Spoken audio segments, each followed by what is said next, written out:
It's 7 p.m. here in Ventnor City, New Jersey, and our nation's capital. And this is, I don't know what the hell this is. This is CarEdge for a Saturday night to talk about the epic fail. Now automakers are paying the price. But more importantly, what tonight is our attempt to help find a cure for cancer. And it is a night, it's our annual fundraiser for cancer research at Massachusetts General Hospital, where, by the way, according to Justice, they have the best nurses. And we're doing this in honor of my late wife, Zach's mom, who died 7.5 years ago from lung cancer and literally died at MGH, unfortunately. So we'd like to, we have a goal tonight of raising $20,000, and Zach will match the first 1,000 that comes in, and I will match the first 5,000 that comes in.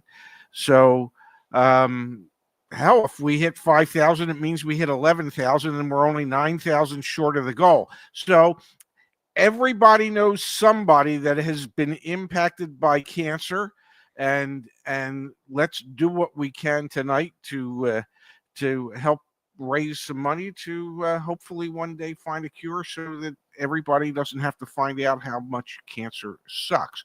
So your hosts tonight are me, Ray, who obviously I talk way too much, and my son Zach. What's going on there, handsome? Doing all right, Pops. Yep. Excited to raise some money tonight for Massachusetts General Hospital. So thanks for doing this on your Saturday night, Dad. I always appreciate then when you're making yourself available like this. If we can help you out with anything, folks, obviously today's show is brought to you by us, CarEdge. But more importantly, we're going to be raising money like my dad said. So we're going to talk a little bit about the car market, and then we'll talk a lot a bit about, I don't know, like life and cancer and being a caretaker and all that fun stuff. But we will start the show with the car talk, and then obviously we'll spend time in the chat as well. Can you explain how it works if people want to make a donation, that because this live stream is set up as a charitable event, the entire proceeds goes to the Massachusetts General Hospital, and none of it gets taken by our dear overlords at YouTube? So we're gonna do momentary inception here, y'all. I'm gonna pull my screen up real quick so you can see here. This is tonight's live show on the CarEdge channel. If you just scroll down here, you can click on this little donate now button. And Dad, I want to let you know we've already had $270 in donations come in. So thank you to everyone who has already contributed. Wow. Hopefully they'll come through here to our StreamYard software. It doesn't look like they are, which is frustrating to say. So I didn't get a notification already that an anonymous contributor gave $20 to Massachusetts General Hospital. Michael, thank you for your thoughtful $250 donation. So thank you, Michael. So unfortunately, I'm not getting notifications here in our software. Here, I can share this tab. No, I can't share my StreamYard tab. So unfortunately, I won't be able to see them as they're coming in, but I promise to come back here and check. And like you said, Dad, that is how you can donate. You just simply come here and you click on the little donate now, and it looks like someone else just donated as well. Thank you, Susanna. We really appreciate it. We really, really do. Let's have a moment here of car talk, and then we will spend some more time talking about life. We referenced this the other day over on CarEdge Live. If you don't watch that channel, well, you're missing out on seeing us Monday through Friday talk about the car market. Honda Nissan formally start merger talks. Auto industry nears breaking point. Used car sales surge. We know, Dad, that car makers, automakers jacked up the prices of vehicles like crazy. And now Car Dealership Guy, for example, and many others referencing the fact that, the automakers are paying the price in terms of inventory sitting there, and ultimately setting themselves up for a really, really challenging 2025. To help quantify this, we have the latest data on new car inventory. And so you can see here, there's over 3.15 million vehicles in dealer inventory right now. We haven't had that much inventory on dealer lots in 3+ years. So the automakers really set themselves up for, I don't know, a really challenging 2025, to say the least. Well,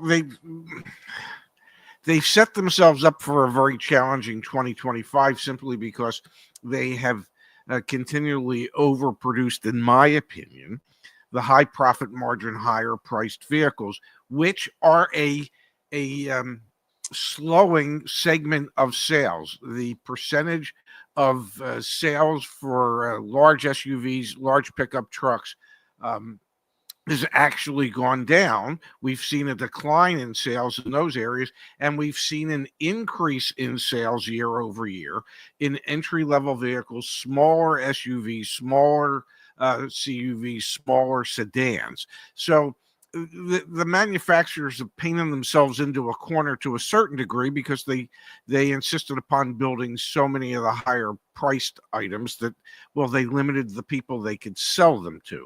So we've seen some increase in incentive spending in order to try and move more product. One of the things that I find interesting, if I can take a second, Yeah, and I think this second is to kind of sort of pat us on the back. Cox Automotive and many others have pontificated what they think 2025 might look like.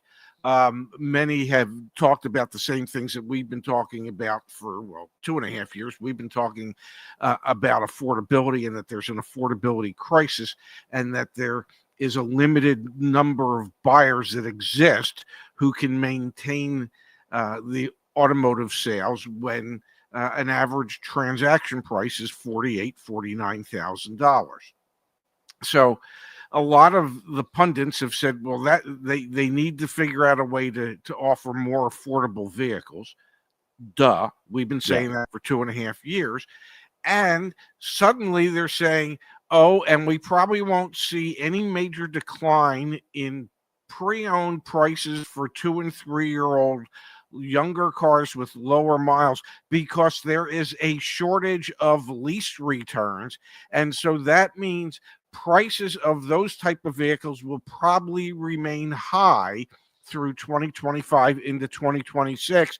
And we have been talking about that for 1.5 years. Yeah. If I could read the data, or is it data, and I could extrapolate out that there was going to be shortages, and I'm not an authority, but I am a pundit, a talking head. Why couldn't the real pundits and talking heads and data scientists see this? I mean, let's continue the conversation, but before we do that, we need to take a moment here to thank those that have contributed to Massachusetts General Hospital. I'm going to warn you tonight, Dad, you're going to have to give me 60-second spurts of talking points because so many people are being so generous. David, thank you for your kind donation to Massachusetts General Hospital. Brad, thank you for your donation to Massachusetts General Hospital. Go Kiz X2, thank you for your donation. Someone donated $30 there. Got to scroll back up here. Thank you, Matthew. Thank you, Jonathan. Thank you, G Economy. So many people, Dad, are donating to Massachusetts General Hospital. We've already raised $445 of our $20,000 goal. And again, I'm matching up to $1,000. My dad's matching up to $5,000. So thank you so much, Dad, for being willing to do that. And like I said, you're going to have to take some breathers tonight in between all your talking points so that we can recognize everyone who is contributing towards a really worthy cause.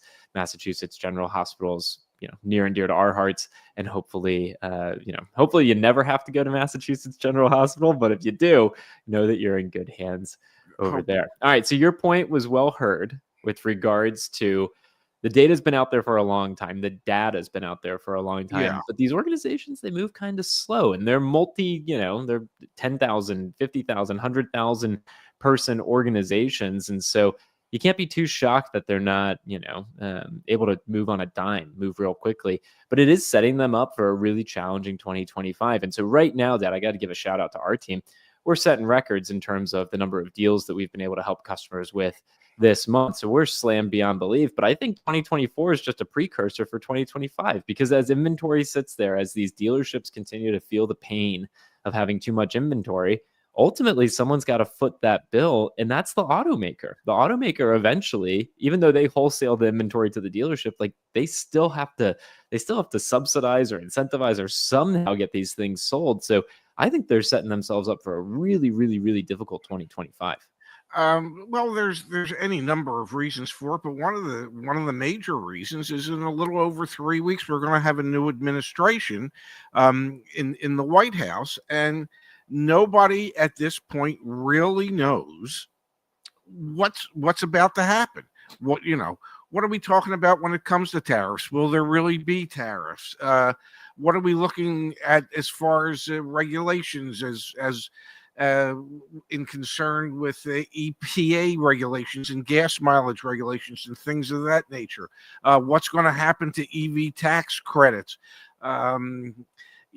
There's just so many unknowns that I think the first quarter of the year will really be interesting. I mean, historically, either January or February is the slowest month of the year for the car business.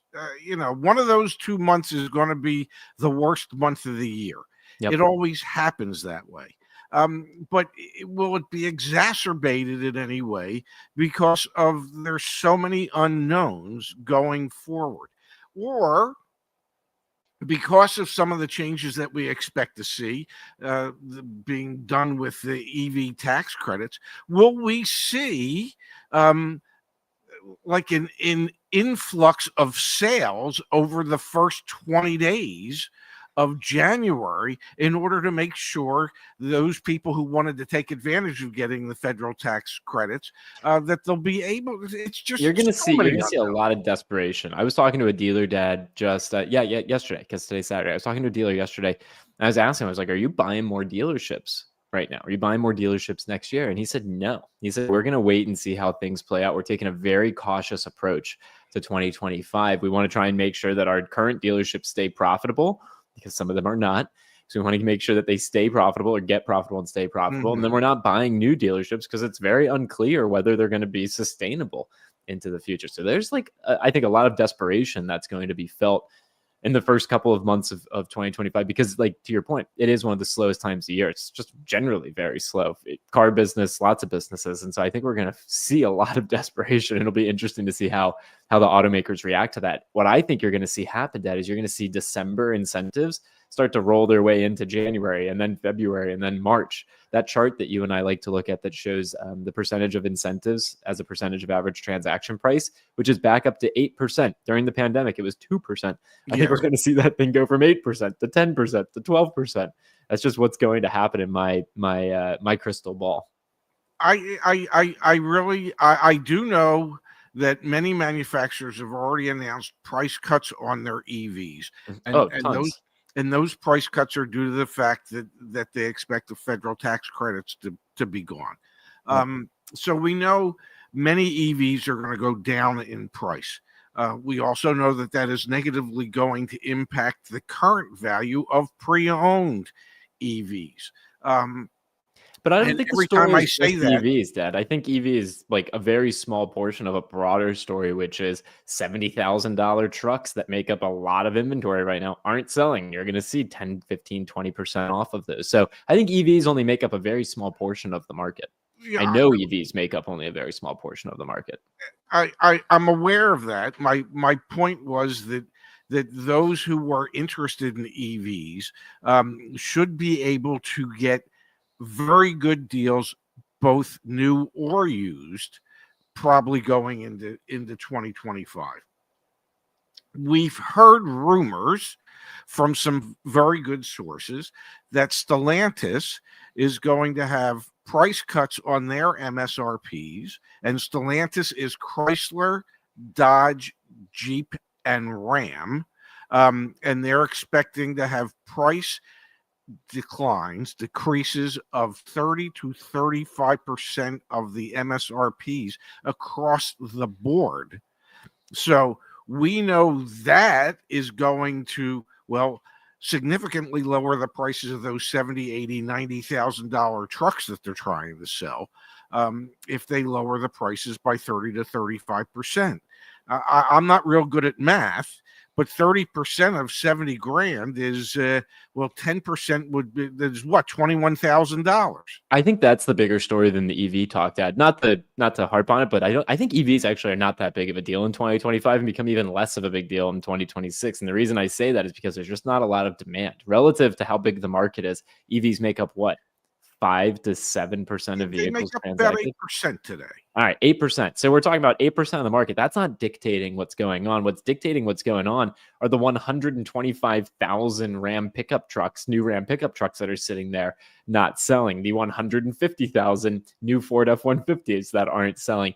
There's only one playbook right now in the auto industry that's working, and that would be Toyota's, and everyone else is playing defense next year. The dealer that I was talking to owns Nissan dealerships. Yes. And he was telling me, he's like, we're some of the most profitable Nissan dealerships in the country, and we barely make money. That doesn't pencil in 2025 when you're one of the most profitable Nissan dealerships and you're barely making money. So I think EV is a very small portion of the story. The broader story is a general oversupply of inventory in the United States, leading automakers to be significantly less profitable next year in an effort to just liquidate inventory. I want to get your response, but before we do, we've had so many more contributions come through, Dad. An anonymous contribution of $50 goes a hell of a long way. So thank you to that community member. Someone else donated $30. We appreciate that. Greg here donated $50 to Massachusetts General Hospital. Thank you for doing that, Greg. We've raised $575 towards our $20,000 goal. Again, tonight we're raising money for Massachusetts General Hospital in support of their cancer research efforts there. My mom, my dad's wife, she was able to get a lot of her cancer treatment, her lung cancer treatment over at Massachusetts General Hospital. So very, very, very grateful for that and want to raise money for a worthy cause. So tonight you're supporting that. We're contributing. I'm contributing $1,000. My dad's contributing $5,000. So really, really, really would love to see us get as close as we can to this $20,000 mark before we call it a show later on tonight. All right, go for it, Dad. Well, and according to this, that the donation portion of this broadcast will be open for another 52 hours. So until the end of the year. Yep. So if you don't see the live broadcast, but you watch the broadcast later and you want to donate, you can through the end of the year. So we're trying to reach $20,000. We want to do whatever it is that we can to see to it that any other family that goes through the trials and tribulations of cancer finds it perhaps a little easier than what we did when we had to go through it. It's not an easy time for anybody. It's not an easy time for the patient. It's not an easy time for the family. It's not an easy time for caregivers. And, the hope is that someday if we can't find a cure, then perhaps we can find drugs that will allow it to just be a long-term illness, a treatable long-term illness, as opposed to a death sentence in many cases. So I know when it was, I guess it was 9.5 years ago, almost 10 years ago, this month, when Mom was diagnosed with lung cancer, and she was given 6 months to live, and 2.5 years later, through the modern medicine and advances they had made, drug trials and other things, she was able to live an additional 2 years longer than they thought she would. So it's just important. It's just, everybody knows somebody that's been impacted, or you have been impacted yourself. So whatever we can do to help, we're trying to do. Absolutely. And we empathize and sympathize with anyone and everyone going through it, lived through it. So totally appreciate that. If you want to share your experiences as a patient, as a caregiver, as anything in between, do it tonight. We'd be happy to talk about it. So we've got from Michael here. We've got that tracker behind us. So thank you. We're up to $725 raised of our $20,000 goal from Michael. Michael donated earlier in the show. It was really, really generous. Tonight's a great cause. My mom's last few weeks in hospice were peaceful. Sharing your memories helps those who have gone through it as well as those who will cope a bit better. God bless you. Thank you, Michael. Sorry for your loss. Hospice stinks. Ain't nothing special about hospice, man. That's like a not particularly fun part of the process. I remember when Mom's last week, and I think it was on a Monday or a Tuesday, and Dr. Lynn came in and said, well, we can try and do this, and this. And Mom just looked at her and she said, I've had enough. I don't want to do this anymore. And, the reality is in so many cases, cancer patients try to hang on longer than perhaps they might want to, more for their families than for themselves. And I remember saying to your mother well into this 2.5 year experience, it's all up to you. You're the one battling, you're the one suffering, you're the one putting up the fight. And when you've had enough, then you've had enough, and we're going to be okay with that. It's, we can't ask you to keep hanging in there just because we'd like you to hang in there. If it doesn't make good sense to you to try and fight any longer, then just let us know, and we'll support you 100% in that. And and it was 2.5 years in when Mom finally looked at Dr. Lynn and said, no, we're done. I've had enough. I don't want to do anything else. I don't want to try anything else. I'm exhausted. I'm done. And look at that beautiful woman leading her children on a bike ride in Lake Tahoe. God, that was many, many, many, many years ago. And I'm going to warn people that there might be some pictures that show up that would show Zach in a slightly different body look than what he has today. I'm just preparing people for that in the future. I want to thank Jim. Thanks for donating to Massachusetts General Hospital. Thank you, Justice Cinnamon Bun. Incredibly generous, your contribution to Massachusetts General Hospital. All right, let's spend a few minutes here on Car Talk, see if we can help some folks out in our community. From Justice Cinnamon Bun, before we do, my mom died from renal cell carcinoma in 2007. She was only 47. I never met Mama Shefska, but seeing what a stand-up guy Zach is, I knew she did what she needed to do in life for her kids. Justice Cinnamon Bun, so sorry about your loss. 47. Yeah. How old was Mom? Mom was 64. 64? 64 when she passed away. 64 felt really, really, really young to me, just the Cinnamon Bun. So holy cow, 47, I could hardly begin to imagine. Well, you were still just a young man. 7.5 years ago, you would have been, what, 22? 21 and a half, 22? Yeah. Yeah, she passed away right before your 22nd birthday. Okay, right before my 22nd birthday. Yeah. Okay. Yeah. Yep. Yeah, June 30th, 2017. That would you would have turned 22 on July 22nd.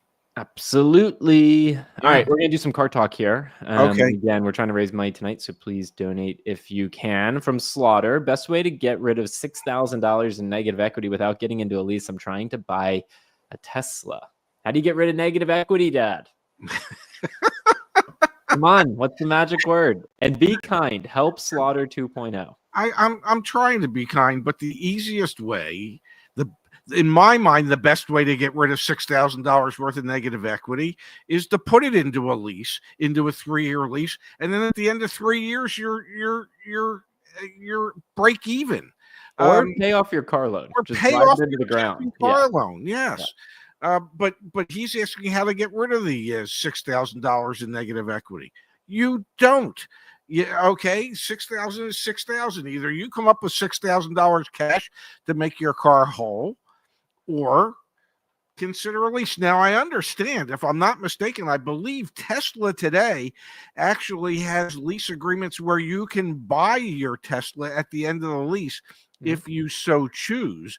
Now, maybe one of the reasons Tesla's doing that now is because used car values of Teslas has tanked so badly that they're hoping people will actually buy the damn things instead of turn them back into Tesla. Yeah. Perhaps. Yeah, it's a new evolution over at Tesla. Previously Yes. on Teslas and also on Ford electric vehicles, you have no option or had no option to purchase them at the end of the lease term. Now, at least at Tesla, you do. From Claire the Third. So you're saying wait until the end of next year to buy a car. If you've watched this channel long enough, you know we're going to tell you to wait every year to buy a car. No, I mean, right now is a great time to be in the market to buy a car. We see an incredible amount of desperation because of the current market dynamics. I think my point is simply, I don't think next year is going to become a seller's market in 12 months. I think it'll be an even deeper buyer's market. And what gives me confidence in saying that, Dad, is the seller's market we were in during the vehicle shortage lasted about 3 years. It was 3 years of seller's market. Now we're in what, maybe like 6 to 8 months of buyer's market really starting to take hold. I think 18 months into the buyer's market, which I would say is December of next year, it's still going to be a deep buyer's market. So end of the year is always the best time to buy a new car. And in general, I think the next, 2.5 years are going to be a really good time if you are interested in purchasing a vehicle. It's so much of it depends on whether or not manufacturers decide to service the entry level market that people are clamoring. It's supply and demand. Like at its core, we talk about it every freaking day, but it's supply and demand. There's an oversupply. There's not enough demand. The demand is at a lower dollar level, to your point, Dad. And we know it takes automakers a long time to be able to switch production lines to actually make the inexpensive stuff. So it's going to be a buyer's market for the foreseeable future. I would think so. I mean, realistically, new car sales have been stagnant for years. As we continue to see, and I know the population in the United States isn't rising as quickly as it had been. Okay, yep. I realize that. But when you consider over the last 50 years, and 50 years ago, maybe we were selling 13 million to 14 million new cars a year. I believe the high water mark over those 50 years from then till now was 17 million or maybe 18 million. Yep. The number of new car sales relative to the increase in population indicates that new car sales have been stagnant for the longest period of time, and that it is becoming immensely harder for the middle class to be able to get an automobile, new or used, and that to me seems counterproductive if you keep making the market smaller and smaller, when in my mind you'd want to try and grow the market as much as you could. But what do I know? I'm seeing a lot of questions come in, Dad, about does Toyota do deals on RAV4s? Are there Tundra deals out there? For those of you that may not see us live over on CarEdge Live and may not be aware, we talk about this often. CarEdge.com, under the research tab here, there is a See What Others Paid page. And on this page, you can see the actual deals that our team is able to negotiate for our concierge customers, as well as community submitted deals. So what other people in the community are able to get on their car deals. So I'm going to come here and I'm going to just type in, we're looking at new 2025 Toyotas, and you can see here, Crown Signia, we were able to, in California, get $3,735 off. Here's a Toyota Tundra that we did in November in Ohio. We got almost 10% off. Another Crown Signia back in October. Here's a community submitted Corolla deal where you can see it as well. So all sorts of great information. This is CarEdge.com. Then click on the research tab or go to caredge.com/research and you can see what other people paid. This is a great way to get a sense for if dealers are wheeling and dealing on particular vehicles. And it's also in service of our spirit of transparency. Our concierge car buying service is currently $100 off for another few days here between now and the end of the year. This is what we do professionally for folks day in and day out. We are coming close to $1,000 raised of our $20,000 goal. Thank you to everyone who has contributed. Let me scroll up here real quick. Thank you to this individual who donated to MGH. Thank you, Frank, for your contribution to Massachusetts General Hospital. Let me keep scrolling up here. I really wish this didn't make me zoom in and zoom out, but it does. Matt, thank you for your incredibly generous donation. And I think we had, Randy, thank you for your incredibly generous Yes. donation to Massachusetts General Hospital. Again, we're at $975 of our $20,000 goal. Papa Shefska is matching the first $5,000 in donations. I'm matching an additional $1,000 in donations. We're going to be doing more car talk in just a moment. Before we do, from Randy. Thank you, Randy. You both are aware that I'm an avid subscriber to CarEdge. While my husband did not have cancer, I still lost him 4 years ago on January 1st. I feel Pops' pain regarding loss. I feel really lucky. I've never lost a partner, a life partner. That seems like it would suck. Losing mom was freaking hard. Losing grandparents was hard. But yeah, I have empathy for you, Randy, and I have deep sympathy for you and my dad. Losing your life partner seems seems pretty miserable. Yeah, well, it's part of life, and I believe every man figures that he's going to go before his wife goes. And why do you say that? Is that just like you think the male brain, or like what are you talking about? Well, because women live longer than men statistically. Oh, speaking. Gotcha.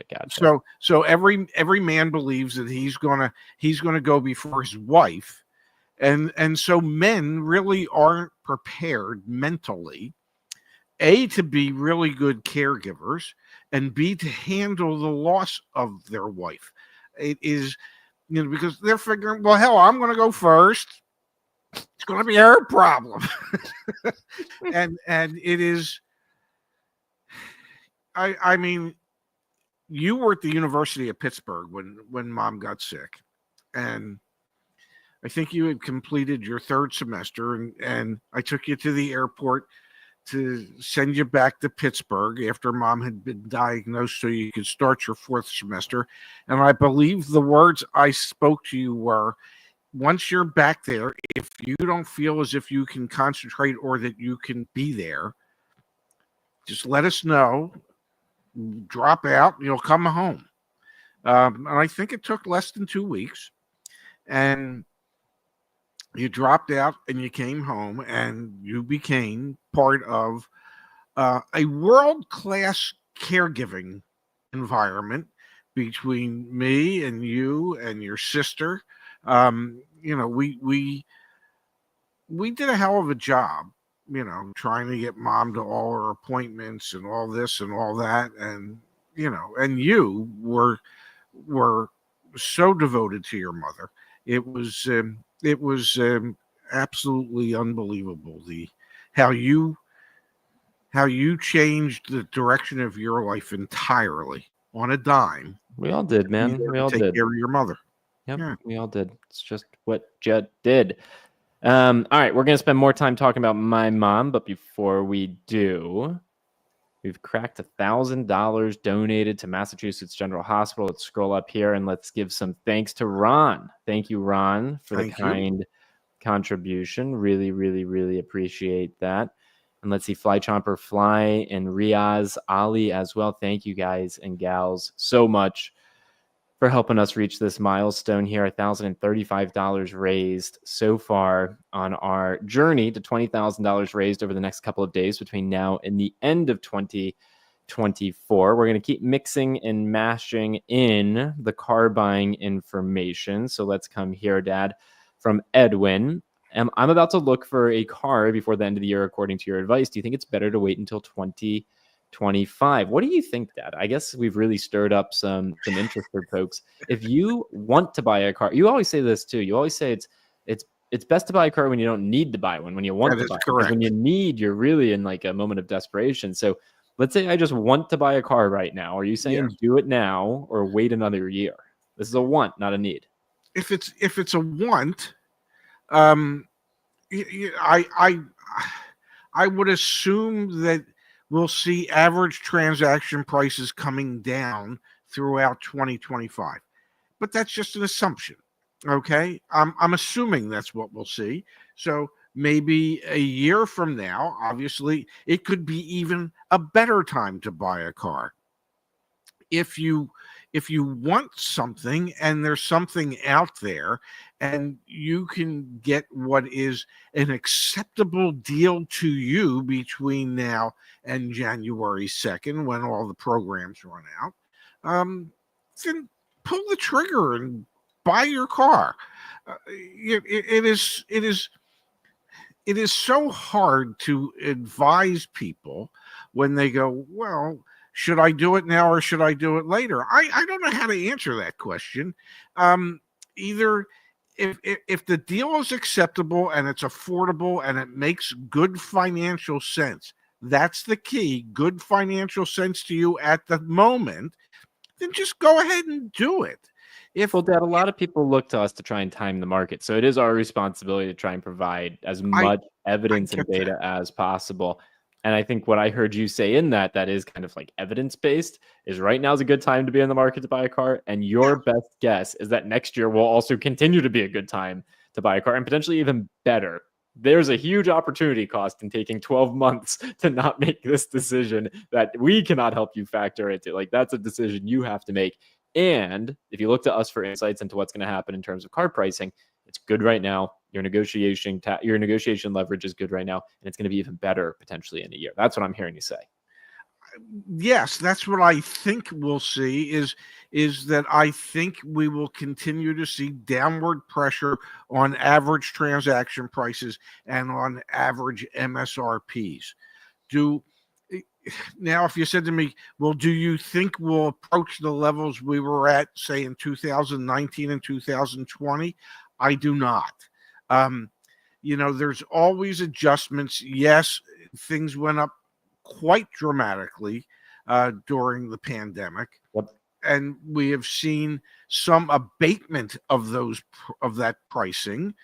But there's so much new technology that's been added to vehicles just in the last 4 or 5 years.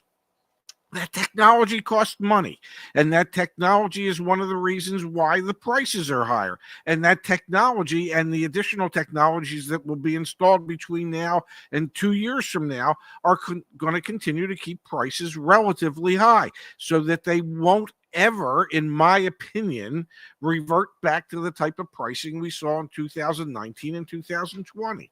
That's just my opinion. I think if we had a scale that demonstrated the weight of which input drove prices up more, and on that scale we had on one side technology costs and the other side corporate greed, I'm pretty sure the corporate greed side would outweigh the technology side. Just say it. That's just the analogy that went into my head.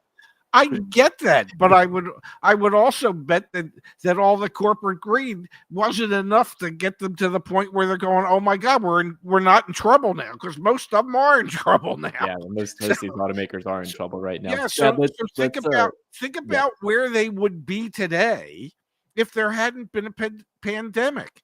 For sure.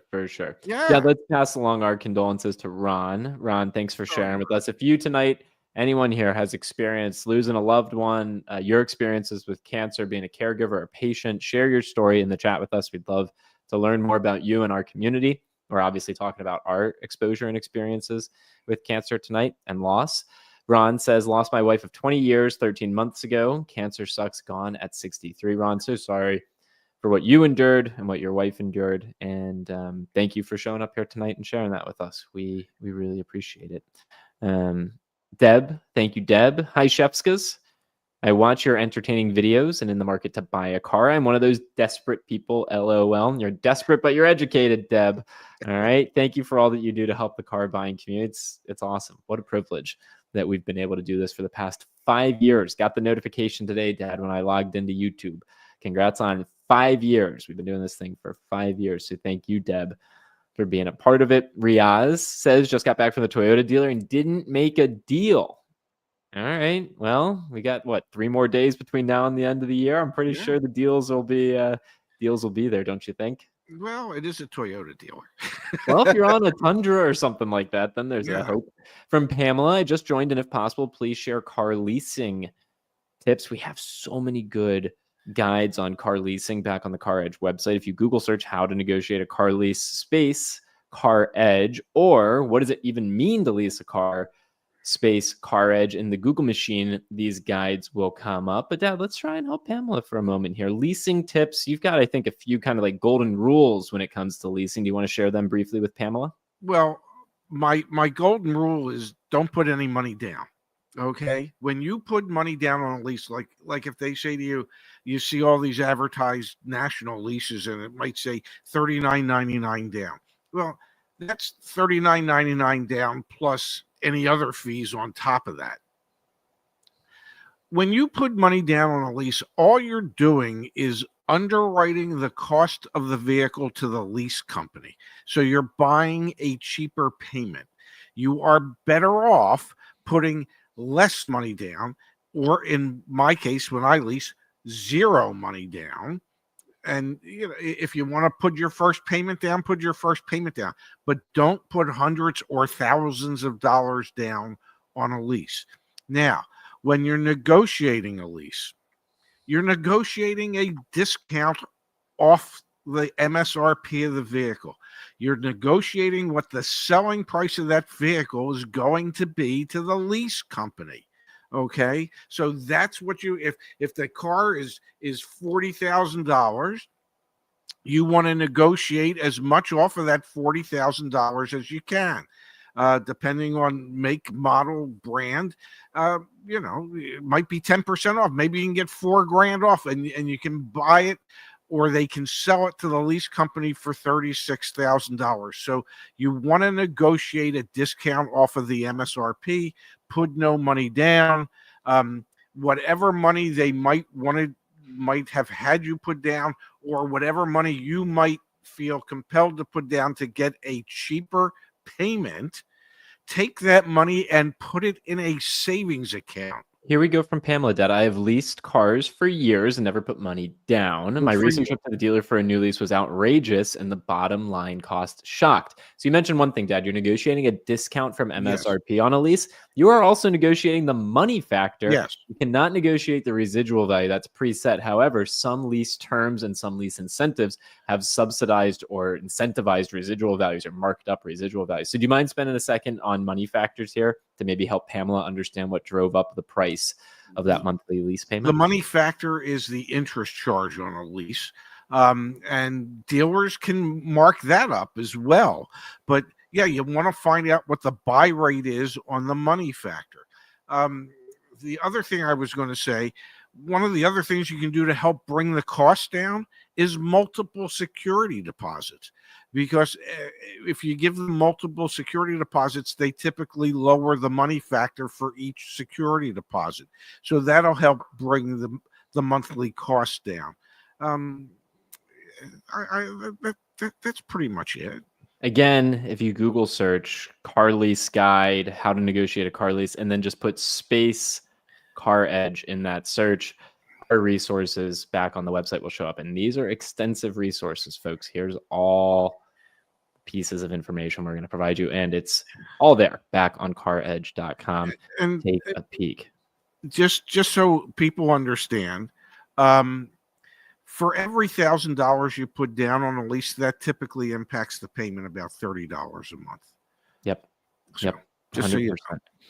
Dad, I want to take a moment here and acknowledge some incredibly generous donations that have been made by our community. We are up to $1,335 raised for Massachusetts General Hospital. And then, like we said a moment ago, we want to hear your stories of loss, of challenge, of experience with cancer, with loved ones going through difficult times. So share those with us. We're going to look at some comments from the community about that in just a moment. Before we do, going to come up here and we're going to thank some people for making these kind contributions. Matthew, wow.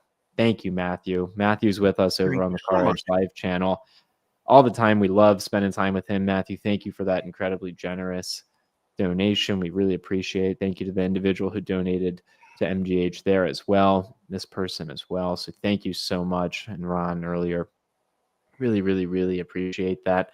So again, we're at $1,335. Pops matching the first $5,000 donated. I'm matching an additional $1,000. So excited to see how close we can get to our $20,000 goal. Justice, lost my baby sister the day after my birthday last year to cancer. Yep. Sorry, Justice. Yeah, it's a tough thing to go through. It really is. And life altering, baby. It is. I lost my father to cancer. I lost your mother my wife to cancer. It's just not a pleasant experience. It's not a pleasant disease. It really isn't. And it's like the one thing you know for sure, if you are ever diagnosed with cancer, whether you are the patient or the family or the caregivers, it is life's most incredible roller coaster ride, because one day they give you something and it works to a certain degree and you're feeling better, and according to blood work and everything else, your body's responding in the right way and you're so excited, maybe I'm going to be able to beat this thing. And then 2 weeks later you go back and that roller coaster peaked and now you're headed down because all of a sudden, oh, it's spreading again. The treatment doesn't seem to be working as it had been. And then they come up with something, and it's like this up and down ride. And it's just, what 1 minute you have hope and the next minute you have nothing but despair. And it wears you the hell out. It just literally wears you out as the patient, as the family, as the caregivers. And I was, Suzanne was at MGH, and the people that work the cancer wards at MGH are just like those patients, the nurses and the doctors. It's like those are the bravest people I've ever met in my life, because they know that a decent percentage of their patients aren't leaving the hospital. Okay, that they're not going to make it. And yet they put on a brave face every day to try and help these patients feel a little bit better each day that they're there. And it's just, I think I described it in something I wrote in a tribute to Suzanne, that those nurses, they shed light where no light exists, and they're just some of the most incredible people. And I know Justice's sister is a nurse at MGH. And yeah, they do have the best nurses. They really do. We appreciate everyone that works in that line of work. I certainly cannot even imagine doing that. From Thad, thanks for sharing your story, Thad. My wife died June 1st, 6 weeks from diagnosis to passing away 30 weeks ago today. I miss her terribly. Sorry for your loss, Thad. Thad. 6 weeks, man. Wow. Yeah. And just so you know, Zach, and I've had this conversation with your sister, if I ever get diagnosed with anything along those lines, I'm letting you know right now, unlike your mother, I'm going for quality of life as opposed to quantity of life. I'm not looking for the long roller coaster ride. I'm looking for a quick spin, and to be done with it. Just so you know. Color me shocked. Didn't see that coming. All right, we've got from Dan here. Didn't lose them to cancer, but lost my mother a year ago to diabetes, and just 2 months ago, my grandmother. It's tough. Yeah, it is. It is, man. It is. And it transcends even, family members. My 16-year-old dog got very sick this week and died unexpectedly. Turned out he had stomach cancer. Sorry, Joe, that you're experiencing that happened. Losing a loved one is so hard. From Pamela, my sister lost her husband to cancer, fought a whole year to lose the fight. He was a car dealer owner too. Now I'm going to throw something out there. This might be, we'll see. Sometimes I say stuff here on YouTube that gets me in trouble. I don't think, two things. I don't think you fight cancer. I don't think you fight cancer, because that implies that it's like a battle or something like that. That implies that it's a winnable disease, and in most cases it's not. So it's not a fight. Well, and also, like you're saying, find a cure for cancer. I don't think there is such a thing as a cure for cancer, Dad. I think there's, like, to your point, a quality of life when you experience cancer. And so those are two things as someone who has been a caregiver. That's just my 2 cents. It's not worth anything other than those 2 cents. But you're not fighting anything, in my opinion. You're just experiencing something. And then you're not curing it. You're making the quality of life as you're enduring it more livable, more more human. that's my 2 cents on it. So hopefully we can find more and more ways to keep the experience of getting diagnosed with cancer to be less. I remember, when mom was diagnosed, she was diagnosed at Johns Hopkins in Baltimore. Yep. And I remember going to the Sidney Kimmel Cancer Center, and I remember seeing some patients come in that you could tell they were near the end, and you'd see like mom, and she looked normal, she looked fine, and it was just, you just knew that at a certain point, for someone else a year from now or 2 years from now, when they came in to Sidney Kimmel for the first time, they would be the ones that looked fresh and didn't look like they belonged there, and that mom would look like she's been through hell. And that's the worst part, because you watch the people you love the most be transformed into just a shell of who and what they were. I do know that there was a picture I sent you 2 days before mom died, where she I purposely am not comfortable sharing those. Yeah, no, and I don't blame you, but it was her feeding her daughter, like doing mom things, even at the end. So, pretty remarkable. We had some light editing of the photos that are being shown tonight, and shocker, folks, the one of 2 days before my mom died are not on the short list. It's fine. Coming up on tonight's show. Let's keep moving here through the chat, Ted. We're going to come back and see how much has been donated to Massachusetts General Hospital here in just a minute, and also continue to acknowledge stories from our community. I wanted to thank CarEdge and the Shefskas for helping me get a good deal on my new Ford F-150 Lightning. I contacted 6 Ford dealerships to negotiate 2024 F-150 Lightning, and only one actually did negotiate, and they got my business. I told the others to beat the deal, and they all said no negotiations.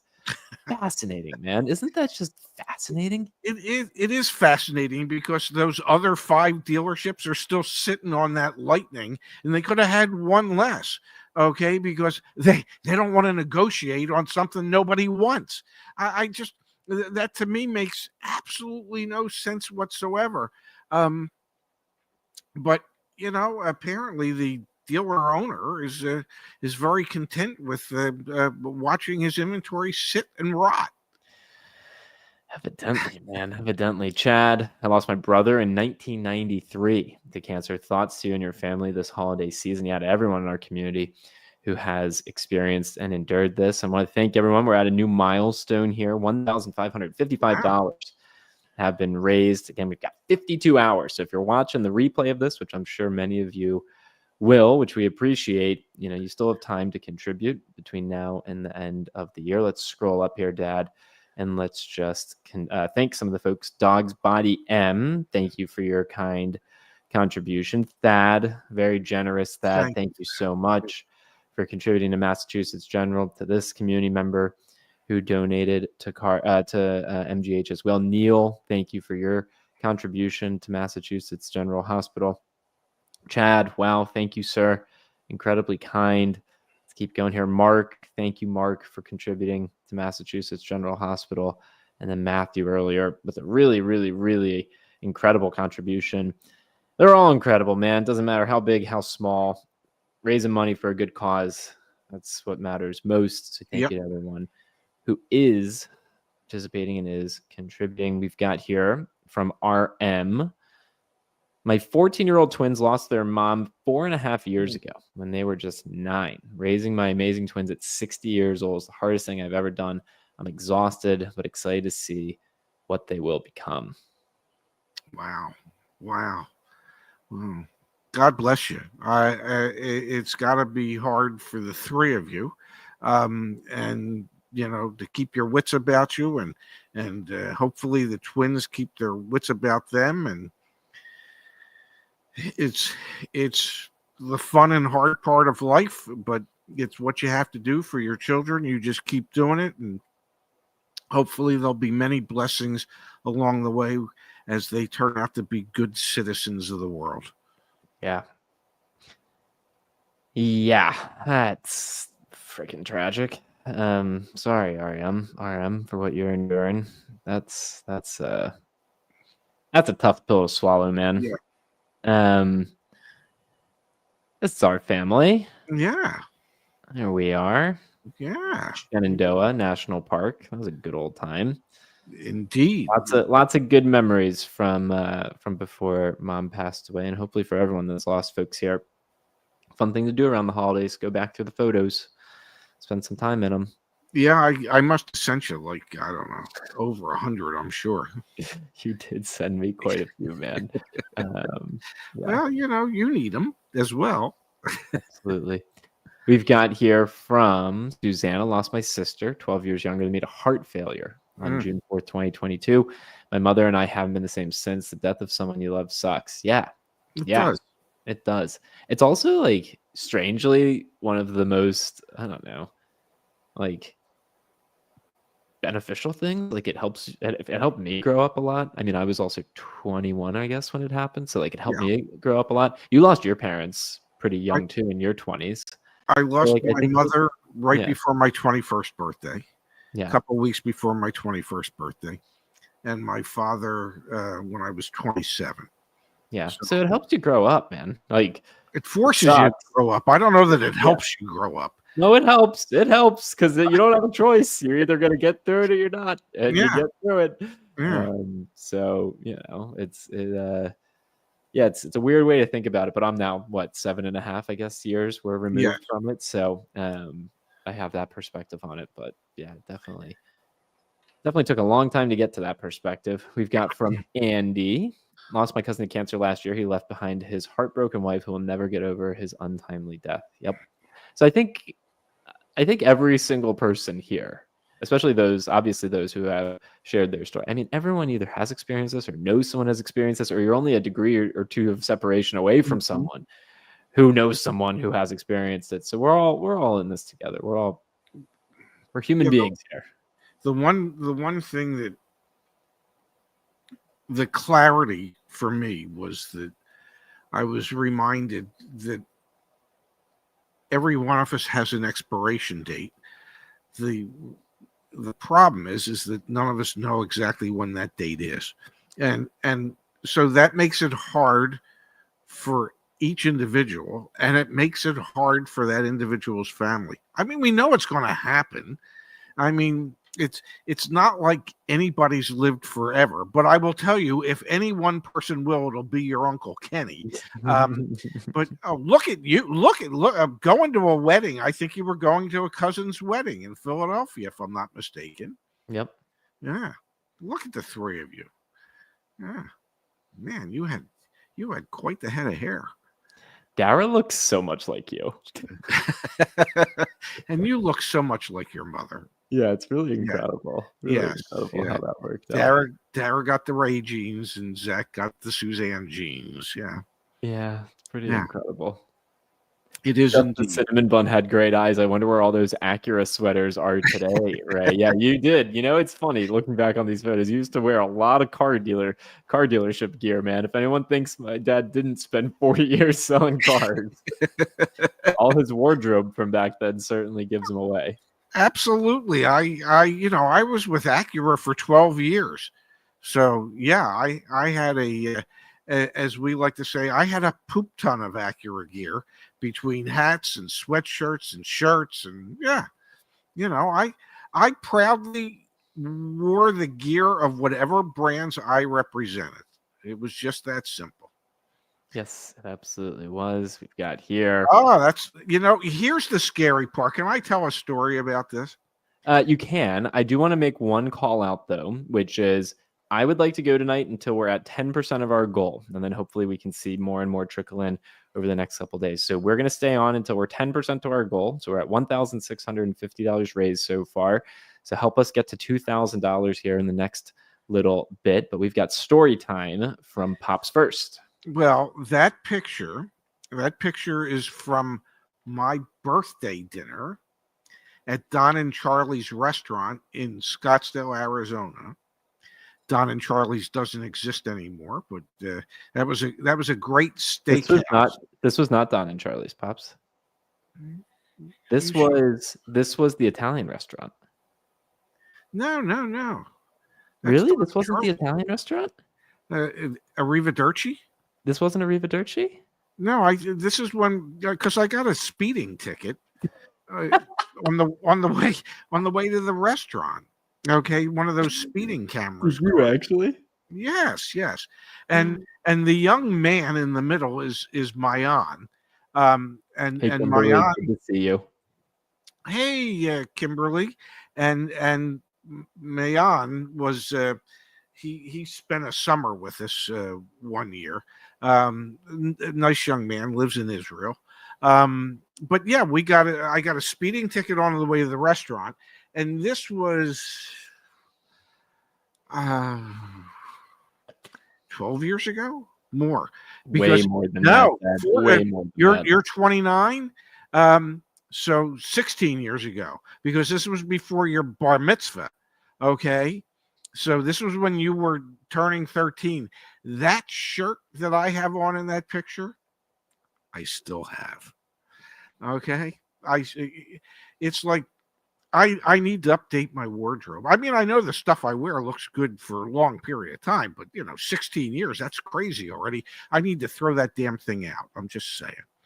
There you go, folks, from Neil. Appreciate it, Neil. To all the viewers, if they have entertained you over the years or provide you with info to purchase a vehicle, please drop some money to show your support for a cause that means so much to them. Thank you, Neil. Yes. Thank you, Neil. General Hospital means the world to us because of our experience there. From Greg, did not lose a parent to cancer, but I lost my dad to a heart attack when I was 19. He was 44. Wow. I know what it's like to lose a parent as a young adult. I am now 34. Zach, proud of you and this company. Thank you, Greg. Jeez Louise, man, 44. Yeah.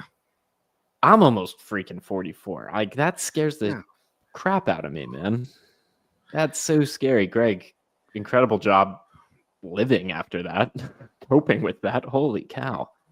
Yeah, 44 is so young. Indeed. It's I know my father, his brother Howard, Uncle Howard, he dropped dead of a heart attack in his clothing store when he was 50. It's more Lake Tahoe photos, and yes, more accurate. Hat.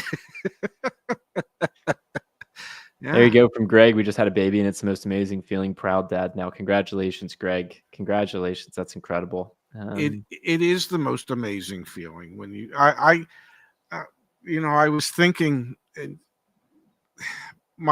Suzanne was my second wife. My first wife was diagnosed with lupus before we got married, and they didn't think it would be a good idea for her to have children because of lupus. So they saw to it medically that she wouldn't be able to have children. And I had resigned myself to the fact that I would never have children and I would never have a family. And Suzanne, God bless her, the one thing she knew that she had to have in her life and the importance of it was having a family. And we had so much trouble getting pregnant.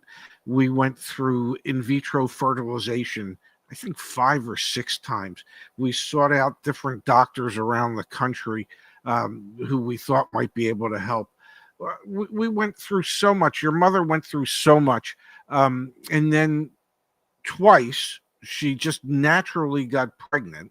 And the first time was after we had the conversation that, okay, I guess it's time to consider adoption as opposed to having our own family. And I'll never forget your own family, just, Yeah, different. no, I get it. But and your natural family. Yeah.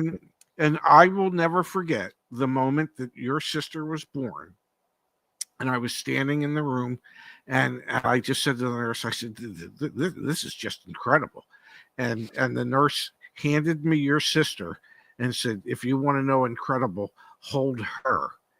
And my knees shook and tears flowed down. And because I had never wanted a family, because I was resigned to the fact that I wouldn't have one. And my God, in that instant, I so learned the importance of having a family and creating life and hopefully creating good citizens of the planet and kids that care and want to help. And it was just, I don't know, it was the most moving experience of my life. Sounds pretty cool. Hope to do Yeah. it someday. All right, folks, we're at $1,695 raised of our $20,000 goal. Again, my dad will match up to $5,000. I'm matching the first 1,000. So we got more dollars coming in, more dollars coming from us. Want to get to $20,000 between now and the end of the year. And we're staying on, folks, until we get to about $2,000 here. So help us get there. We would really appreciate it. And we've got, Dad, so many kind contributions that have come in from our community. Let's take a quick peek here. Let's scroll up. Thank you to these contributors donating to Massachusetts General Hospital. Kimberly, so good to see you here. Auto Finance Sense. If you haven't checked out Kimberly's channel, you absolutely should. Kimberly, it's very kind of you to donate to MGH, Massachusetts General Hospital, in memory of my mama. So thank you, Kimberly. Appreciate you. Appreciate that. Jed, thank you for doing that. Hey, 2024 is here. Thank you for donating as well. Very kind. RM, thank you for donating. Dog's Body, thank you for donating. Really appreciate everyone here helping us get towards our $20,000 goal. It's pretty cool that my dad and I get to do what we do, have this YouTube channel, have these people in our community, and raise money for really incredible causes like this. We're mixing in the car buying help as well. So let's see if we can help Rich here quickly. Hi, Ray. I'm shopping for a Range Rover Evoque before the year ends. I test drove a 2024 certified pre-owned one. They said they are offering a lease on it. Any advice for leasing on a certified pre-owned? Target discount. Thanks. And while my dad queues up his answer, I'm going to buy him just a moment where he can think. We have all sorts of free resources for how to buy a car and paid services for getting help buying a car back on CarEdge.com. So if you're unfamiliar, 5 years ago, we started this company. YouTube is a major part of this company. We appreciate everyone that supports us. But if we can help you, know that you have CarEdge.com at your disposal as well. Dad, hopefully I bought you a moment here so you could think of a strong answer. Well, I don't know that I can think of a strong answer, but apparently Range Rover, Land Rover has programs through their certified pre-owned program for leasing. Find out what the money factor is, find out what the residual value is going to be. I would go on to our community, the CarEdge Community Forum, and post what the actual offer is that you get, to get some input from people in our community forum as to whether or not they think it's an appropriate deal. That's a good place to go as well. So please do that, Rich. Dad, I want to come here. I want to thank those that have donated to Massachusetts General Hospital. Thank you for doing that. We're getting so close to our $2,000 goal here before we call it a night. So thank you, everyone, for contributing. We really love seeing that. Means the world to us. We're going to take a moment here, keep going through some photos. So again, the Acura hat. Yes. More proof that you are who you say you were. We've got Mom and Aunt Doreen. That's a fun photo. Love that photo. We've got you and Mom at a football game. You said this was Mom's first ever football game? Mom's first ever football game. It was a Ravens preseason game, and Mom had never been to a football game before. And the thing that came out of it, she said, "This was fun. We should do this again sometime." Wow. Yeah. Pretty cool that you were able to do that together. Yeah, and it was just a few months after that the mom was diagnosed. We've got an Uncle Kenny sighting. Yes. That's my dad's brother. And a Cinnamon sighting. Cinnamon's the dog. Cinnamon's the dog. There is one picture of, oh, look at that. Mom and I at Dewey Beach. Yeah. Yep. Man, if you can't tell those two were meant to be together, there's some treatment photos, getting into, some of the harder times, but still looking beautiful. Yeah. Still managed to smile. Oh, yeah. Yeah. There's a picture from when you and Dara were little kids in the backyard in Scottsdale. There it is on the left. Up, up, up, up, up. Oh, Right this there. one. Yeah. Yeah, that's little Zach, Dara, Suzanne, and Monk the Wonder Dog. Little And, Zach, not to be mistaken with Big Zach, who would show up through puberty. yeah. But look at the three of those people. Look how Good looking, man. cute Good and looking. beautiful they all were. And even the dog wasn't bad looking. Yeah. Monk the Wonder Dog. Yeah. Yeah. Good looking crew, Yeah. man. Really, really Yeah. good looking crew. That was our backyard in Red Mountain Ranch in Mesa, Arizona. Oh, there's baby me. Holy cow. Oh, that is baby you. Yeah. Baby Dara, baby my Yeah. sister. Yeah. Yeah. Let's see, a couple Yeah, more. Oh yeah, mom was out kayaking. Yep. The more Kayak adventurous of you Saturday. two. Where did I get my adventurous side from, Dad? Was it Yeah, from you or well, from yeah, her? I wasn't kayaking, and I wasn't skiing, and I wasn't rock climbing, and yeah, I wasn't doing anything that might put me in danger. My Yeah, mom and my sister. yeah, yeah, And buddy. then we'll come to that wedding photo again because it's just hard to believe. Yeah, yeah. I mean, can I say this in all seriousness? What your mother ever saw in me Yeah, dude. it's beyond me. I mean, I'm thankful that she did, okay, but it is just beyond me that she saw something. At least at that time, I was relatively skinny. I was 150. Oh, look at that! Look You at hit that. And 2,000. Dad, we got to give Michael, Zach, here's another donation. So you're 10% of your goal. Thank you, Michael. Michael, that's incredibly, incredibly generous. Thank you, Sorry to Mike. cut you off, Dad. Let's just thank people really quickly. Michael for donating. We had an anonymous contributor here, which is, incredible. Armando, thank you.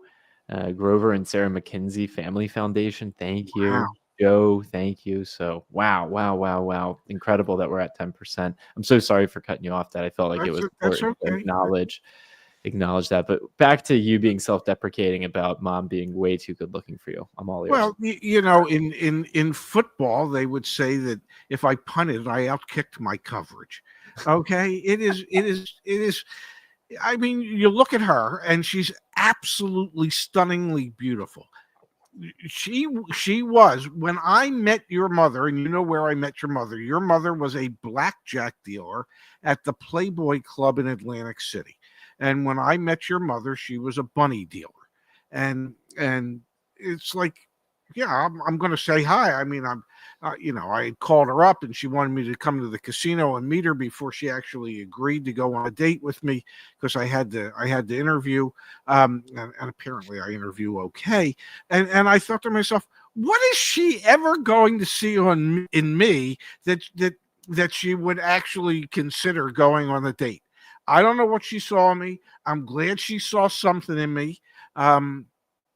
We spent 35 years together. It was she's a pretty remarkable woman.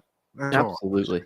Yeah. Dad, I want to come back here to the chat, and then we're going to wrap up tonight, and then obviously continue to watch the donation meter go up over the next couple of days. From RM, my wife fought for her life for 5.5 years.